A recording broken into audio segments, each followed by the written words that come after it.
Assalamualaikum warahmatullahi wabarakatuh.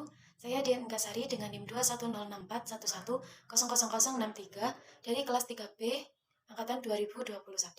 Di sini saya akan sedikit menjelaskan mengenai faktor-faktor yang mempengaruhi laju reaksi, yaitu luas permukaan, suhu, konsentrasi, dan katalis. Nah, untuk yang pertama yaitu luas permukaan. Misalnya ketika dokter memberi kita promak, maka dokter menyarankan untuk mengunyahnya terlebih dahulu supaya si promak itu akan bekerja lebih cepat untuk menurunkan asam lambung. Nah, ketika kita meminum promak itu dalam keadaan tablet, maka si promak itu kerjanya akan lebih lama. Nah, hubungan luas permukaan dengan laju reaksi yaitu ketika semakin kecil partikel, maka luas permukaan bidang sentuhnya akan semakin luas, sehingga tumbukan yang terjadi pada antar partikel itu semakin banyak dan akan mempercepat laju reaksi.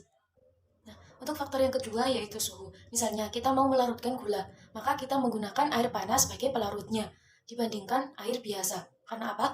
Semakin tinggi suhu, maka akan mempercepat gerak partikel, sehingga tumbukan yang terjadi juga akan semakin besar dan akan mempercepat laju reaksi. Selanjutnya, untuk faktor yang ketiga yaitu faktor konsentrasi. Misalnya, kita membersihkan lantai yang pertama dengan HCl 0,5 molar dan lantai kedua dengan HCl 1 molar. Maka, lantai yang pertama akan lebih bersih dari lantai yang kedua. Karena semakin besar konsentrasi suatu zat, maka semakin pekat juga suatu larutan tersebut dan partikel juga akan semakin banyak. Sehingga kemungkinan tumbukan yang terjadi pada antar partikel itu juga semakin besar dan akan mempercepat laju reaksi.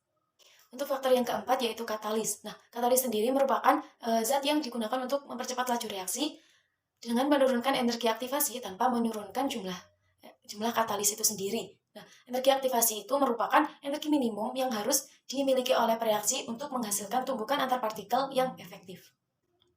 Untuk motivasi saya menjadi asisten praktikum, selain saya ingin menambah relasi dan mengabdi kepada pendidikan IPA, saya juga mendorong untuk diri saya untuk selalu berani mencoba sesuatu yang sekiranya masih bisa saya lakukan, meskipun saya tahu bahwa untuk menjadi asisten praktikum tentunya tidak mudah.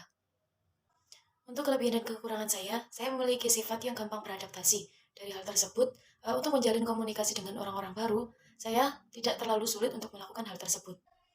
Meskipun saya memiliki kelebihan dalam hal beradaptasi, namun saya memiliki kekurangan dalam public speaking.